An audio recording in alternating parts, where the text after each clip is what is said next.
period, and is now back in Wisconsin for almost 2 years now. So, John, floor is yours. Okay, thank you, Bill. So I have lost count on how many times I've addressed this body, but I think the last time was over a decade ago. So it's been a little while.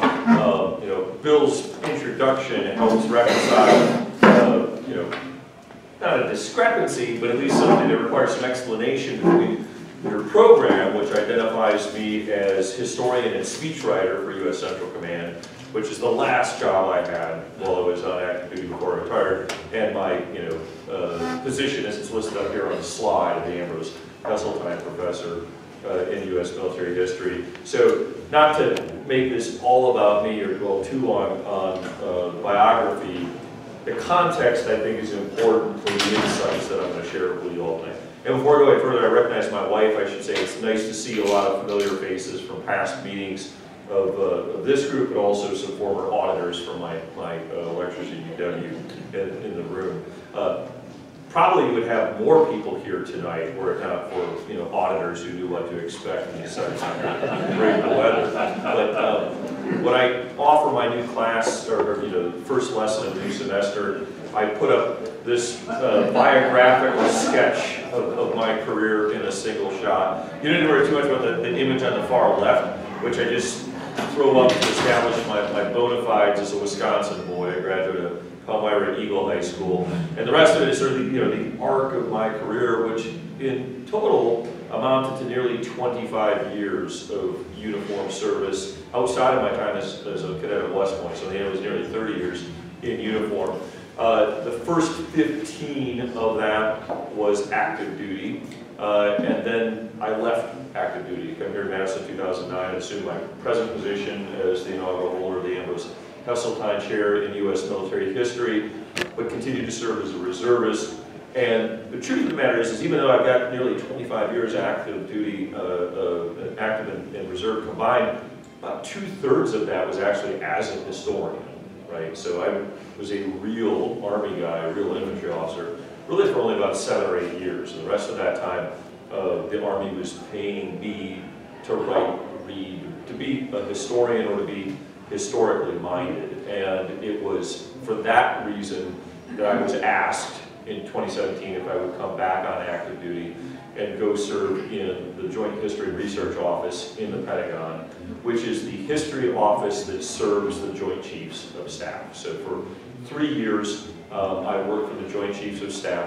And I've encountered some people who are a little bit surprised to learn that there are historians at the beck and call of senior leaders. So each of the services has its own history program. Obviously, military runs its own schoolhouses. They need, scholars, academics in all disciplines there. I've been teaching at West Point in that capacity as well. But I learned while I was in the Pentagon that, and I was gratified to learn, senior leaders, and I'm talking about the Secretary of Defense, the Chairman of the Joint Chiefs of Staff, the Director of the Joint Staff, they think historically, which is to say, they recognize there is nothing truly new under the sun. That if there is some crisis pressing upon it, there has to be some historical precedent or some historical backstory that will help them better understand the problem. And so the office that I worked in was probably about 12 to 15 people, most of them DoD civilians, right? All of them at least with a master's degree. About half of them with PhDs, expertise in a variety of different topics. And we basically were on-demand historians to answer these questions to help senior leaders make informed decisions about things. Some of the projects were several months duration. My biggest project stretched on for several years. Other times, very, very quick turnaround. I mean, one morning, we hadn't even finished our first cup of coffee and my phone rang. And I went and answered the phone, and there was a Navy captain on the other side. Said, "John, stand by for the director. Something important." So the 3-star general on the other side of the phone says, "John, I need this paper by 11 a.m. He told me exactly what he wanted, and I only learned after the fact that that paper was going to the Secretary of Defense. It made it to the Secretary's desk by noon that day. So certainly kept you on your toes, fascinating also. To have not a front row seat, literally quite the opposite, you know, a back bench seat to history being made on a routine basis. You know, and so in that capacity, that's the other thing I think sometimes people are surprised by, is in most of the meetings that matter, there's a member of the history office sitting in the room, you know, both to record what's going on, not for, you know, general public posterity, but for posterity within the joint staff, but also to be available to offer, you know, historical insights in that moment. So I did well enough, I suppose, in the 3 years that I was there, that one, that they kept me on, and second, that 3-star general director of the Joint Staff eventually got his 4th star and moved down to MacDill Air Force Base in Tampa, Florida, where he became the commander of U.S. Central Command, and he pulled me down there to follow him and work directly for him once my 3 years on the Joint Staff was up. So at CENTCOM then, there I would say I had a little bit more, it wasn't, again, not really the front row seat, I wasn't in his seat, but I was not part of a large office of 12 historians, and I was not the CENTCOM historian. Each of the combatant commands, CENTCOM, Indo-PACOM, NORTHCOM, etc., the 4-star commands that report directly to the Secretary of Defense, each of them has their own history office. They're typically pretty small, and they're not doing exactly what I was doing, which was to kind of be a special historian working directly for the CENTCOM commander, managing his records project. And eventually I also got dragged into being his speechwriter. And because we were both there for some very momentous historic events, he had more than the usual occasion to testify on Capitol Hill. And I was part of those trips as well as a staff officer, not just as a speechwriter, but to help prepare the materials. And throughout all of these experiences, I gained, you know, some insights that I think are fairly valuable, and I think, you know, Bill, for thinking that they might be worth sharing with all of you tonight. I've retained, moreover, a little bit of residual expertise, if you will, by the time of my time in CENTCOM on contemporary affairs in the Middle East more generally. And on that, I should offer several disclaimers. And the first one is that it should go without saying, I am not speaking on behalf of the Department of Defense. I'm not speaking on behalf of the University of Wisconsin, despite the fact that I've got Wisconsin's logos on some of my slides.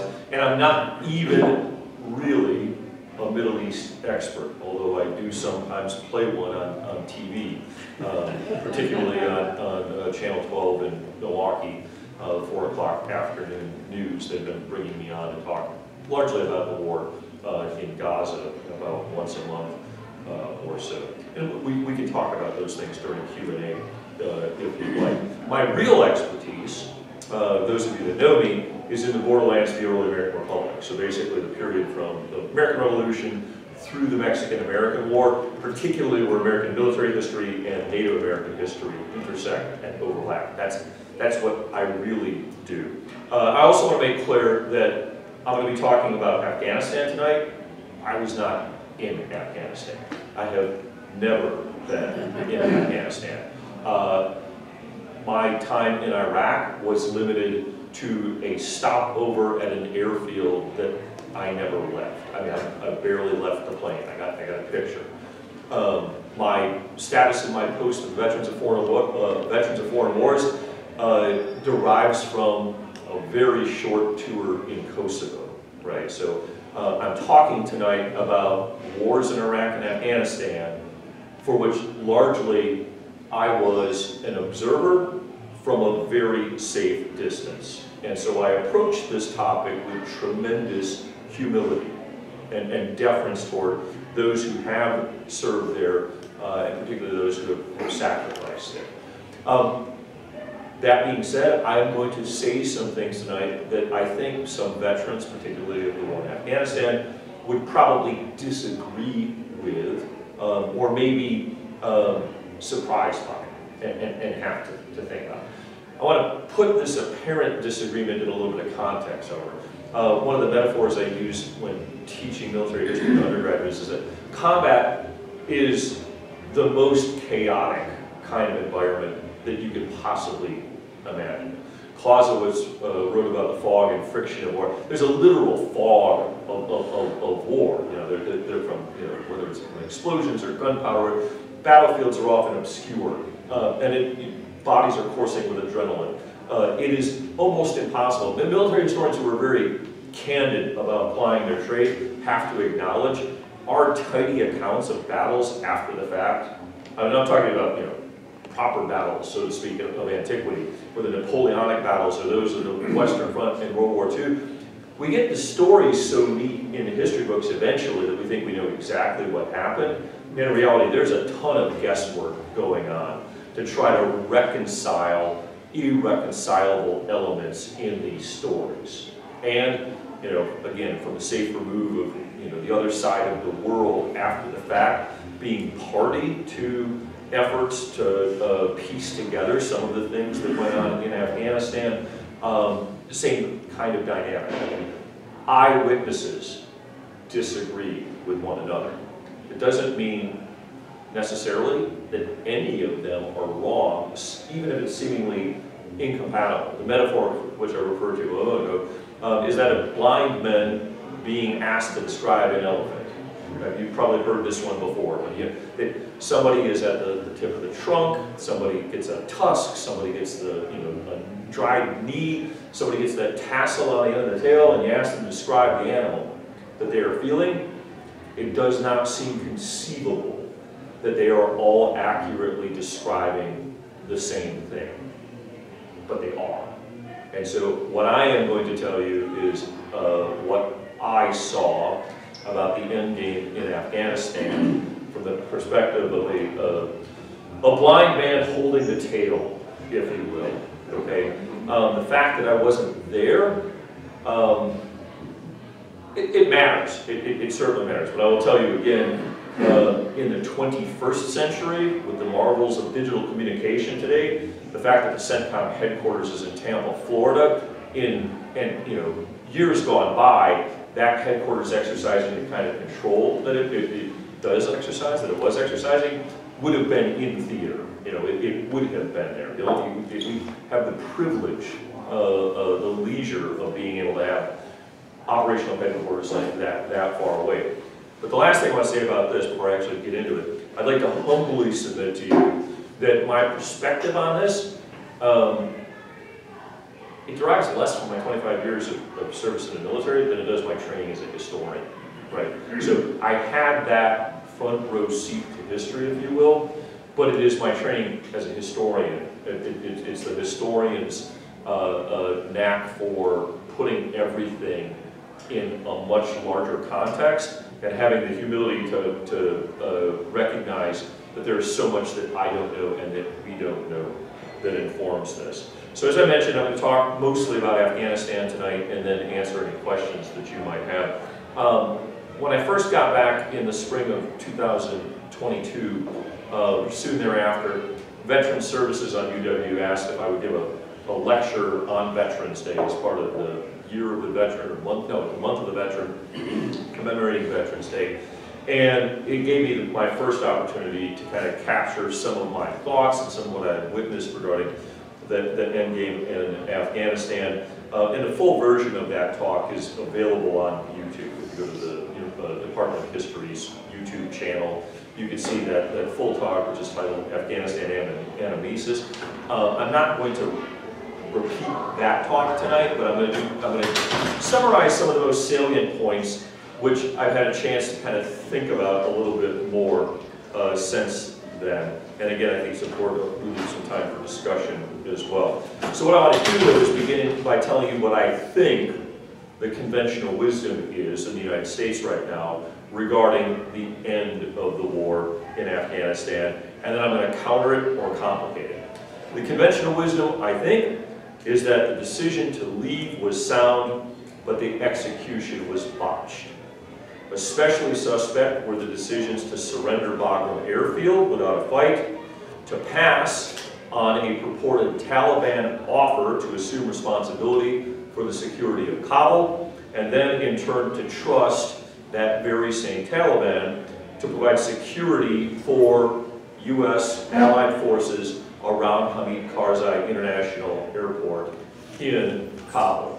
Henceforth, they will refer to Hamid Karzai International Airport as HKIA. The reality, from my perspective at least, is that only one element of that conventional wisdom is actually true, and even that one is debatable, and that is that the decision to withdraw was sound. Everything else is based fundamentally upon a failure to distinguish between two discrete operations, and exacerbated by uninformed commentary during the second of these operations, the non-combatant evacuation operation, or NEO. Watching Afghanistan crumble in real time, commentators on cable news offered a constant barrage of "I don't understand why, I just don't get" critiques that formed the first draft of history. It was that version, based on partial, incomplete, and sometimes utterly incorrect information, that informed most of the questions that were then directed at the CENTCOM commander when he was called to testify before Congress in September of 2021. Over those 2 days of testimony and in subsequent written testimony, he corrected the record, but most Americans failed to notice because they'd already gotten that first draft of history from watching cable news, and it concretized in their mind. So, briefly, what actually happened? First, and of critical importance, the United States discovered no later than 2017 that no means would ever produce with certainty the ends that the United States had intended for Afghanistan. It would not be, or there was no way to guarantee that it would become this flourishing democracy with a stable economy, secure against enemies foreign and domestic, in the middle of Central Asia. At least by 2017, the writing was on the wall that that was probably not a realistic outcome for Afghanistan. As a consequence, that left two successive presidents with the same two alternatives: get out or maintain some presence in perpetuity. Those are really the only two options for either President Trump or for President Biden. Now, as I've already established, I'm primarily a 19th century historian, and I am very comfortable as a matter of historical fact, if not contemporary policy, with the idea of a frontier constabulary, right? That's mostly what the U.S. Army was for the bulk of the 19th century. It was deployed to far-flung posts in perpetuity, in a state of not quite war and not quite peace, getting shot at now and again, doing shooting now and again, and that was the way that it was. The critical difference being, in the 19th century, they were doing so on territory that was claimed as part of the dominion of the United States, and in the 21st century, you're talking about these troops being on far-flung outposts around the world and expeditionary deployments on other nations' soils, right?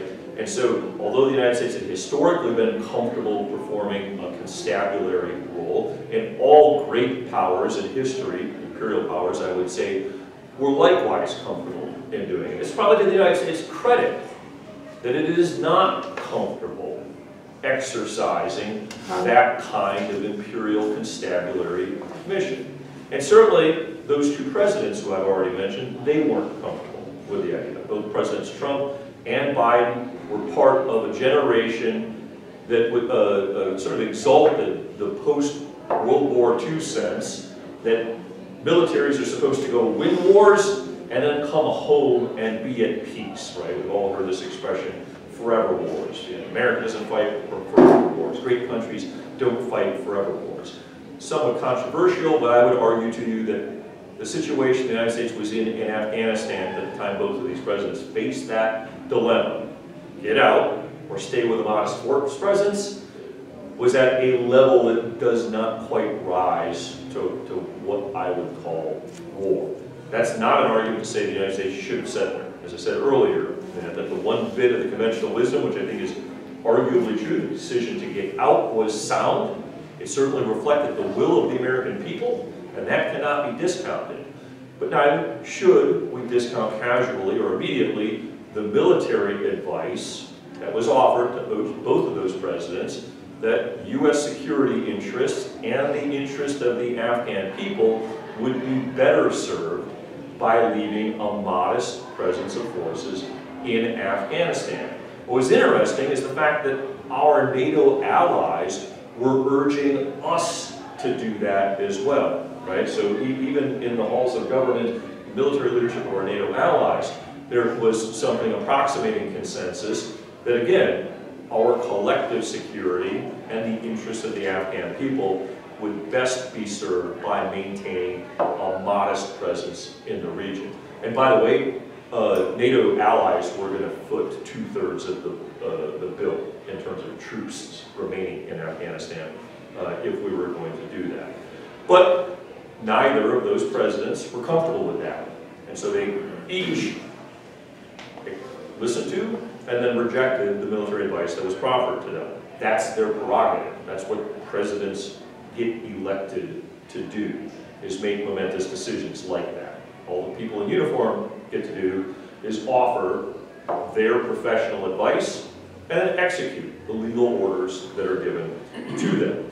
So this led, under the Trump administration at first, to the Doha Agreement of February 2020, in which that administration agreed that U.S. forces would be out of Afghanistan by May 1st of 2021. During the very end of his term, he abortively tried to accelerate this to have all forces out by mid-January, I think the idea being before he left office. So that was a campaign pledge that I think he wanted to actually complete before he left office, but the timeline just wasn't realistic by the time he tried to accelerate it. So as I said, that was an abortive acceleration. That means that Joe Biden then inherited the Doha Agreement, but he continued to deliberate. He didn't make a hard decision on this despite the pre-existing agreement with the Taliban. The U.S. would be out by May 1st. And he continued to deliberate past the point at which that was any longer feasible, right?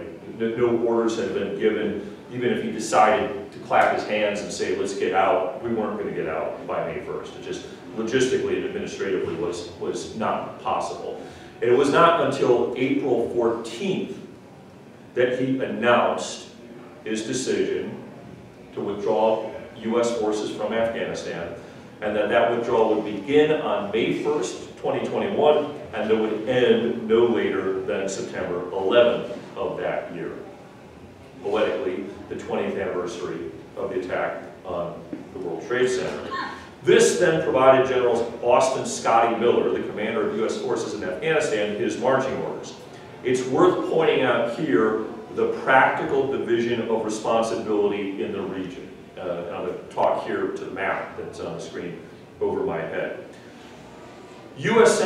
CENTCOM, or Central Command, is responsible for operations throughout what we typically think of as the Middle East, but to include Southwest Asia, Central Asia, basically the Central Asian republics, the stands, all the way through to Egypt, up to Syria, through Israel now since 2001. That's the theater of operations that CENTCOM is responsible for. But the headquarters came about originally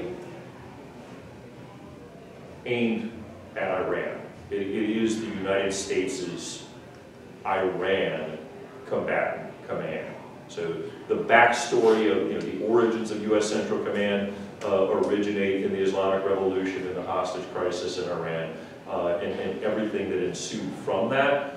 Meanwhile, there was a separate four-star headquarters commanded by Scotty Miller, who I mentioned, in Afghanistan, who was responsible for that effort there, all of those operations there.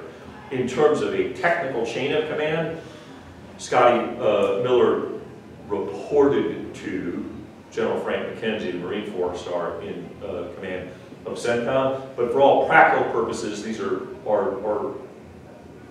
almost sibling four-star headquarters, each with their own remit. Their morning briefs to the commander are focused on the problem set that they are engaged with. So there's a division of responsibility there. So the decision to get out, was certainly one that the chain of command had an opportunity to offer advice on.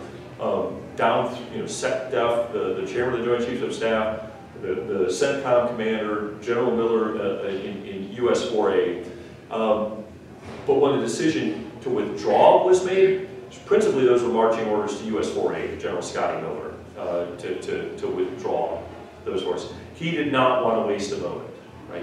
If U.S. forces are going to be leaving Afghanistan, we want those forces out as quickly and safely as possible. The famous expression, no one wants to be the last one to die in a war. In this instance, if we are leaving here, we're abandoning this mission, why leave these service members in harm's way one day longer than we need to?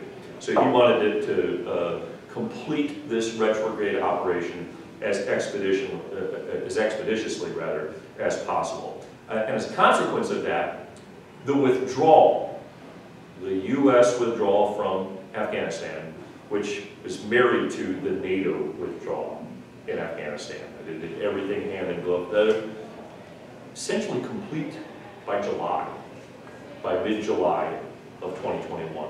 That is the withdrawal. That's the mission. Leave Afghanistan. That's essentially complete by July. So, in the wake of that, CENTCOM assumed responsibility for what remained to be done in Afghanistan. That's Scotty Miller passing to General Frank McKenzie the U.S. 4A colors in a transfer of responsibility ceremony. So CENTCOM now still has responsibility for Iran, but it also has residual responsibility for what's still going on in Afghanistan. Well, what does that mean? First and foremost, protecting the diplomatic presence in that country. It's important that we frame this properly. The decision to withdraw is not an acknowledgement and expectation that Afghanistan is going to collapse, right? I mean, the United States was intending that the Afghan government would continue to stand and function. Afghan security and defense forces would continue to defend the nation. And so all of these nations were going to keep diplomatic presences in country, to include that little modicum of military forces that are typically associated with the embassy, right? And what's required for sort of emergency circumstances. Second was to ensure the continued safe operation of the airport in Kabul, HKI, the main airport, the main lifeline into and out of that isolated country. Also continuing to provide advice and support to Afghan national security and defense forces. So it has that train, advise, assist, build partnership capacity relationship with them, and finally continuing its counterterrorism mission, right? So you still have Al-Qaeda and more potently ISIS Khorasan, among other actors in the region that represent threats to the United States and its allies, and U.S. and its allies continue to wage counterterrorism operations against these entities, albeit after the withdrawal from over the horizon. That was sort of the catchphrase that was used over and over again. And as part of the military advice to these presidents as to why they thought we should maintain a modest presence in Afghanistan, it was going to be, the principal justification was maintaining this counterterrorism pressure is a lot easier when you have a presence inside of the country from which to launch those operations than if you have to do it from over the horizon, which is to say to send assets that are not based in Afghanistan into Afghanistan to do this and then have them return. That was going to be difficult. One senator on the Senate Armed Services Committee who was critical of the decision to withdraw liked to quip, that's not over the horizon counterterrorism, that's over the rainbow counterterrorism. It's just not realistic, it's not feasible. Whether that's true or not, I can't say. The mantra at the time was, and I think it remains, that it is incredibly hard, albeit not impossible. But those were the residual parts of the mission set that CENTCOM then inherited. Unstated, not publicly acknowledged, the other thing that was important was to plan for a non-combatant evacuation operation in the event that Afghanistan could not stand. Right? And that planning for that contingency began relatively soon. It was a contingency, however, that was not necessarily anticipated. I asked the question, why not keep Bagram Air Base? The biggest answer to that question is because it's massive. Over 5,000 square acres, or 5,000 acres rather. It would require close to a brigade combat team to secure. A brigade combat team is a rather large ground element. The directions from the president were to go to 0. A brigade combat team cannot be extracted from the number 0, right? With 0 residual U.S. forces, you can't hold on to an airfield that requires a brigade to secure. It was also far away from Kabul, which was the place where the United States was obviously going to maintain a diplomatic presence, and it was also where any NEO would be rooted out of, because that's where most of the Afghans who would need extraction would be in Kabul. HKI also had the advantage of having more robust communications capabilities. The math for holding on to Bagram just didn't work. There was no scenario in which it was ever conceivable. But that was one of those things on the cable news, hot takes, that you just heard over and over and over again. Why didn't they hold on to Bagram? Why didn't they hold on? This is the answer as to why the United States did not hold on to Bagram. Unfortunately, as we all know now, the Afghan National Security and Defense Forces, and for that matter, the Afghan government, were incapable of standing on their own for more than a few weeks after the withdrawal. And so things started to deteriorate. You know, I said the withdrawal, for all intents and purposes, complete in July, and it is not therefore then surprising that it's in the early weeks of August that things begin to get very tense, especially the first 2 weeks, as the Taliban began knocking off first district and then provincial capitals and tightening a noose around Kabul. The U.S. at this point, again, was restricted to a strictly advisory capacity, telling the Afghans, advising the Afghans to prioritize what was important, urging them to sort of consolidate forces and you know, cut losses. You can offer advice, you cannot make people heeded. Instead of consolidation, serial firings of senior commanders exacerbated rather than helping the situation, and the steady drip of bad news swelled into a torrent. By around the 9th or 10th of August, by my recollection, CENTCOM anticipated that a NEO was inevitable. We would have to actually launch that contingency operation for which the U.S. government had planned, not just CENTCOM, but the whole of government. State Department, which is the entity that has to request the NEO, held out, however, until the 13th of August, for the simple reason that they were hoping against hope that the government would stand, and they were afraid of sort of endorsing a brain drain, right? A flea for the exits. That if you call for a NEO, everybody will know the game is up, and you know the whole house will come crashing down. Where it retained a hope a little bit longer than it was probably prudent that the Afghan government would be able to stand. So the day after state requested the NEO, President Biden announced it, and that was on the 14th of August. Kabul fell the very next day. Too late, on that same day, the 14th, General McKenzie, the commander of CENTCOM, met with senior Taliban representatives at a hotel in Doha, Qatar.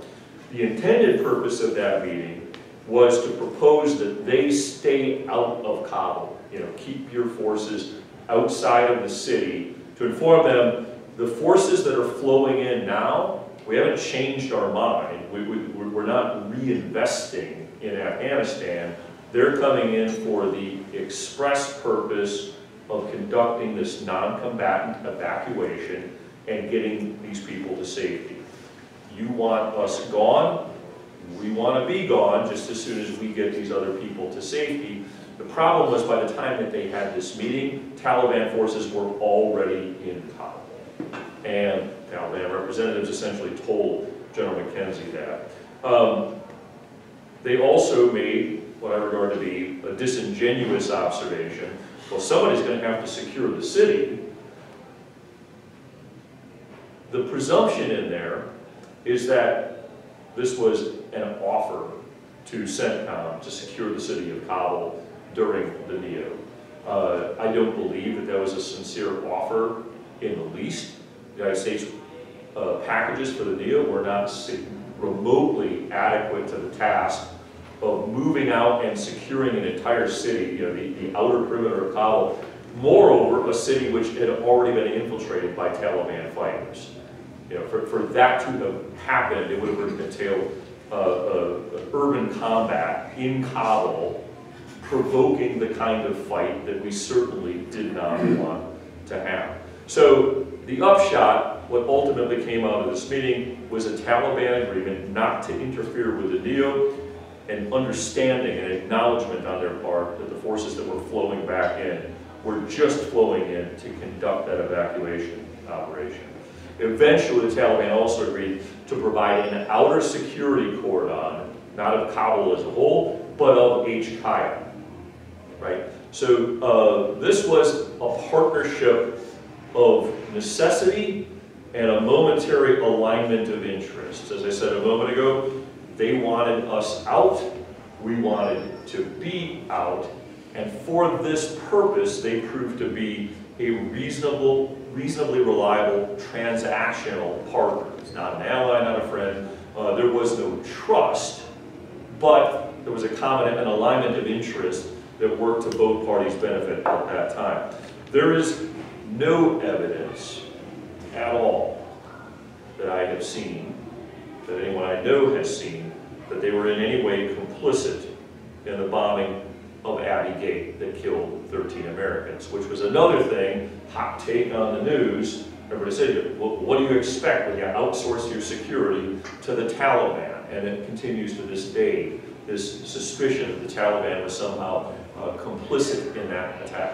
As I've said, not only is there zero evidence, I think there's very strong evidence that the Taliban had nothing to do with that. And in point of fact, ISIS Khorasan, which conducted that attack, is a sworn enemy of the Taliban. The Taliban and ISIS Khorasan are not partners in anything.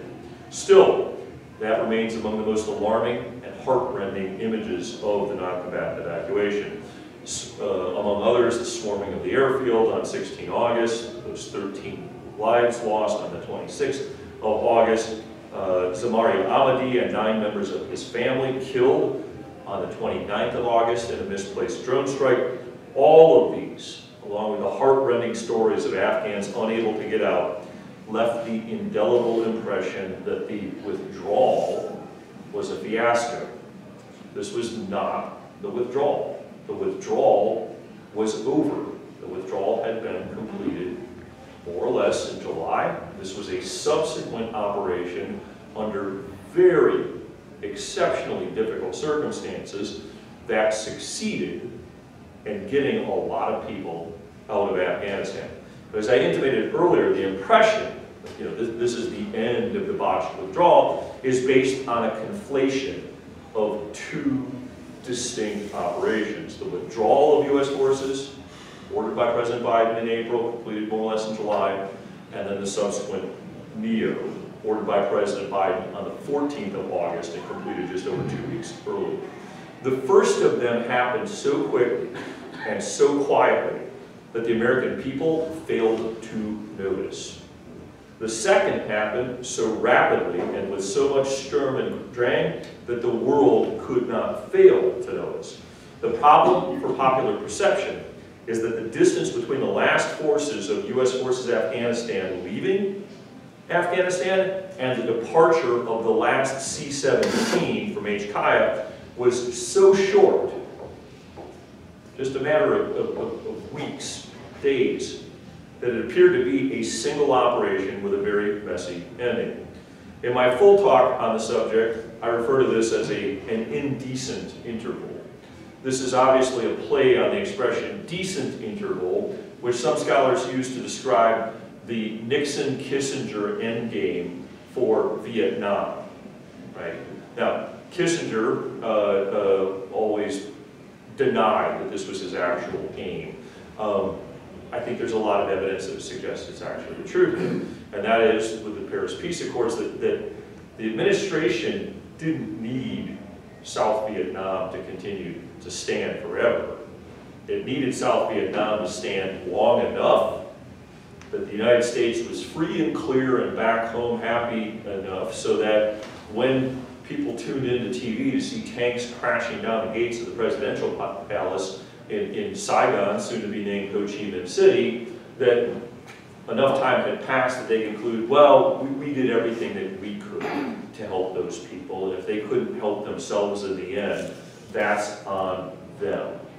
I'm not saying when it came to Afghanistan that anybody in government had that same kind of calculation. Like, we don't need Kabul to stand, we just need to stand long enough. It was a very, very sincere hope, but it is hope, right, by many in government that it would continue to stand in perpetuity. Those who offered advice to presidents saying that we should lead forces in subsequently testified that they didn't think Afghanistan would survive as an independent nation if we did pull the plug on them. But in this instance, whereas in Vietnam, the United States arguably got a decent enough interval where it didn't look like the withdrawal of U.S. combat forces by January of '73 was the proximate cause for the collapse. I think, another 2 years pass after. There's no 2 years here. As I said earlier, it's a matter of weeks, and hence an indecent interval. Had the Ghani government lasted only a year, I think, public perception on this would be very different. And I think Americans would view Operation Allies Refuge in a completely different light, as a heroic undertaking akin to both the evacuation of Dunkirk and the Berlin airlift. Undertaken under the direst of circumstances, in contact with a determined enemy in ISIS-K, and with the clock ticking, right? The Taliban had given us another deadline. You're out by September 1st or it's game on again, and that NEO would have been taking place under enemy fire, not just from ISIS-Khorasan, but also from the Taliban. It was a Herculean effort under those, as I said, the direst of circumstances. In the end, it amounted to the largest non-combatant evacuation operation airlift in U.S. history, in all history, in fact. One that involved round-the-clock operation of nearly 800 military and civilian aircraft from more than 30 nations, and in just 17 days, more than 500 U.S. Air Force active reserve National Guard crews got nearly 125,000 people out of Afghanistan, the vast majority of them Afghan nationals. But here again, my training as a historian kicks in and reminds me that the way that people remember an event is at least as important as the way events actually transpire. My current project is on Indian removal, the U.S. Army Indian removal in the Southeast in the age of Jackson. And Andrew Jackson is notably a big character of the story that I am telling. And Andrew Jackson was by that time president. He was president of the United States because of a singular military victory outside of New Orleans. A military victory, mind you, that was won after peace terms had already been agreed to in Ghent, on the other side of the Atlantic. A victory that had absolutely no influence whatsoever on the outcome of the war. It had zero influence on the outcome of the War of 1812. But news of it arrived in Washington, or the Eastern Seaboard, the populous centers of the United States, almost exactly at the same time as news of a peace treaty being agreed to by negotiators in what would become Belgium.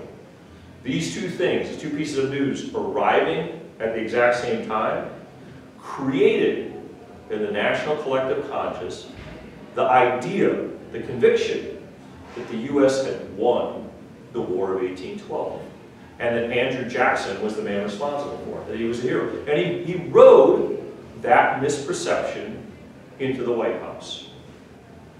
There might have been a historian standing in a pub sometime between 1815 and 1830, 1828, saying, no, AJ, he doesn't get that credit. This is what really happened. But like I said, I'm the historian. I understand. What happened is sometimes less important than how people remember what happened. And so when it comes to everything that I've shared tonight, all I'm trying to do is add a different perspective. Hopefully I've stimulated you in some ways. Dare I hope that I've educated you on it, but I'm also aware that it's a fool's errand to think that I can change popular perception of the end game in Afghanistan, whether I do it 20 people at a time or 20 million people at a time. That's never going to happen. If the end game in Afghanistan has any weight on the next presidential election, it is similarly going to be based on how people remember these events unfolding, and not what they know, to a far lesser extent, what happened. And so I'll leave my prepared remarks there. I guess we're already at the top of that thought, but as I promised, I'll be happy to answer any questions you have if there's time remaining. You got it. There's certainly much time to take questions. So I've got a question. Yeah. So listening to what you said, are we to come to believe that the Taliban were a pretty disciplined operation by the time they got there? The Taliban there are multiple tiers of Taliban. I mean, so the Taliban is a large entity, and quality control is not uniform throughout it. And my impression is the Taliban that was cooperating with U.S. forces during the NEO was sort of the A-team, if you will. Those were among the better of the Taliban forces. The Taliban, but this is the other advantage of having my wife bring me to talk, so she can swap beverages for me when I don't need to remain quite as alert. I've been abstaining to this point. Thank you. Yeah, so I think, does that answer the question? Yeah, to some extent. So you talked about Khorasan A, and we know how vicious and nasty they are. This was a big target, Yes. and they only basically hit it once. It would have been, they would have, I assume, loved to have rained all kinds of terror out of it. And that's the other element of this is General McKenzie has said, and it's not original to him, I mean, many people have used this line, the enemy gets a vote. Yeah, when you are in combat operations, this is me talking, right? And nothing that I've said tonight, I want to make clear, it's not DOD's position, it's not CENTCOM's position, it's not General McKenzie's position either. That being said, I think it is unrealistic. I say this as a military historian, notwithstanding my perspective on this and my attachment to it. It is unrealistic to think that if people get killed in war, that somebody did something wrong. Right? Everybody, the best people in the world can be doing their jobs to the absolute best of their ability, and people will still get killed. Okay. And that doesn't, and I'm not saying in the case of Abbey Gate that I was involved a little bit in not in the investigation of that, but in terms of testimony to Congress, right? So I learned what you know, my boss learned, because that was obviously going to be a subject of questioning. I won't claim, you know, hindsight is 20/20, right? It is, I guess, what I'm trying to get to. Hindsight is 20/20, and with that hindsight, you could see things that might have been done differently that would have prevented things like that. And what I'm about to say is zero consolation to the Reeve family members of those 13 killed, but that was the one attack that got through. There were multiple, ISIS Khorasan was attempting throughout the NEO to inflict mass casualties on HKIA, throughout. They were actively looking for opportunities to cause carnage, and they succeeded once. So the enemy gets a vote is, I think, the easiest way to summarize that. There's a question over there. What happened to Karzai? Where is he today? Karzai left. Karzai left. He fled the country immediately. He did not stick around to see what the Taliban had in store with him. I once recalled, I don't recall at the moment where he is actually exiled to. I followed him on X, formerly known as Twitter, but I don't remember that he's had anything, you know, particularly noteworthy to say of late either. But I don't follow his account that closely. But that is another, you know, that's another element in all of this, right? Is that the government in Afghanistan more or less ground to a halt once they knew that the United States was not going to be there anymore. You said 125,000 people were successfully evacuated. About how many additional people would you have liked to have evacuated if things had gone smoothly? Yeah, I don't know what the number is off the top of my head, but there were a lot. That, you know, there were a lot of people. You know, we were running some kind of call center, right, where people would contact and try to get people in. Famously, you know, there were groups of veterans, the Operation Pineapple Express or whatever it was called, I mean, trying to get their old compatriots out of the country as well. And that's another element of the conventional wisdom that I think is probably not right. This is all hypothetical, so we can't know for certain. But one of the lines of argument afterward is, you know, why did you leave before the job was done? You know, why? You still had people you needed to get out, and you left. And it was because the Taliban told us they were going to start shooting us if we weren't out by September 1st. And they meant it. And they meant it. And the marginally cooperative arrangement that we had with the Taliban, there was an expectation that was met, at least partially afterward, that they would continue to work to evacuate people out of Afghanistan. And you know, we relied upon a number of regional partners. It would have been impossible, for instance, without Qatar in particular. You know, Qatar really made Allies refuge possible with the number of refugees that it lent temporary lodging to during this evacuation. And after the NEO was complete, you know, after the last C-17 took off from HKIA, it took a little while, but civilian aircraft flights continued to flow out of Afghanistan.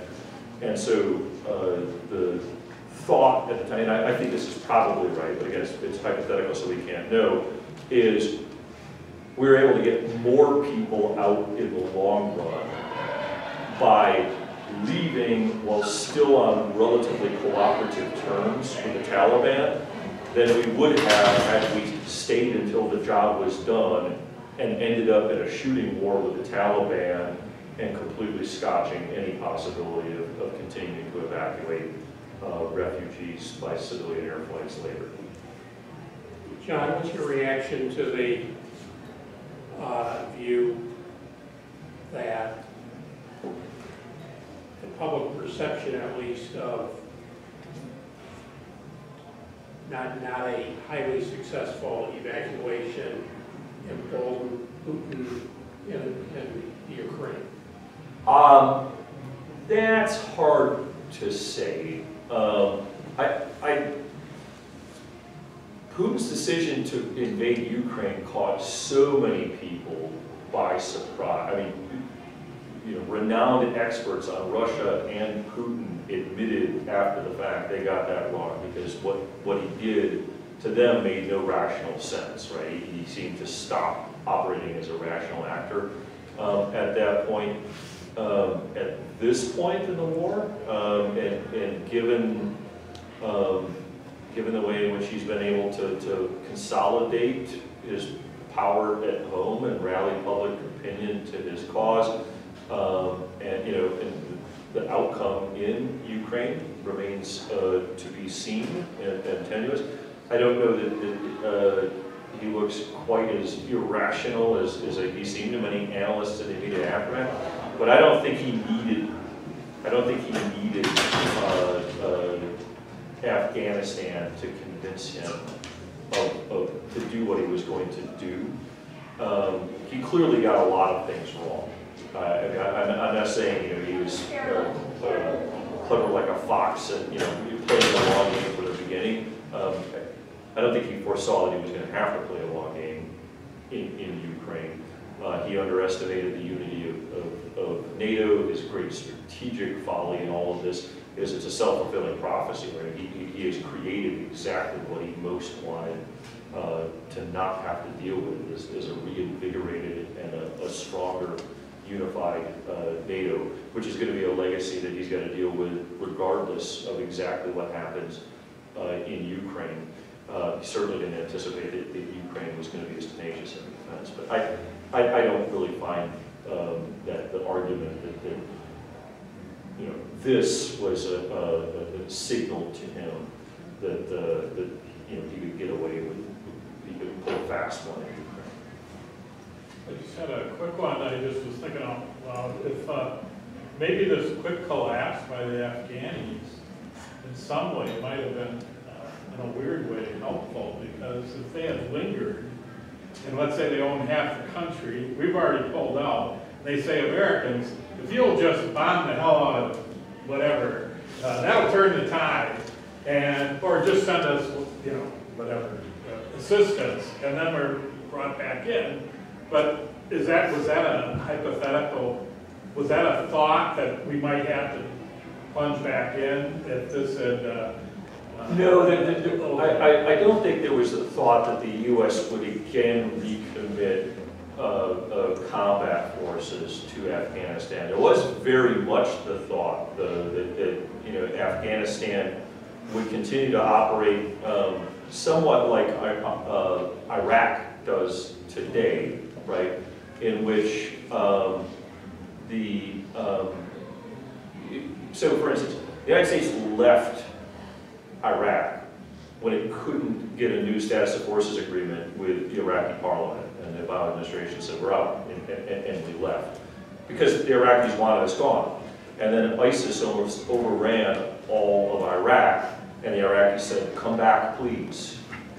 And we did go back in after that, and we remain to this day. And unfortunately, we had service members killed in Jordan, just over the border from Iraq, only this last Sunday. So, or two Sundays ago now, I think. But I'd say never, right? I mean, I think you could imagine a scenario in which all forces came out and Afghanistan survived through the winter and maintained counterterrorism operations, and ISIS Khorasan grew too powerful, and we realized that our over-the-horizon CT was not working, and the Afghan government asked us to come back in. That I don't know that the current administration would have entertained that request very well, because I don't think President Biden was fond of this commitment from the day that he took office. But a subsequent administration, could certainly could have hypothetically made a decision to go back in if there was still you know, Islamic Republic of Afghanistan to invite us back. Chuck, you get the last question. Well, it's more of a comment. I was in UCOM and I worked many NEOs in Africa.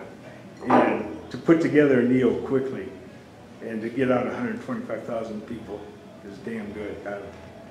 So just more of a comment. I agree with Chuck. I remember getting in a big argument, and at the time, you know, it was a terrible botched operation. So for God's sake, you got 125,000 people out of there in a flash, and you know, I was not a popular guy, you know. So.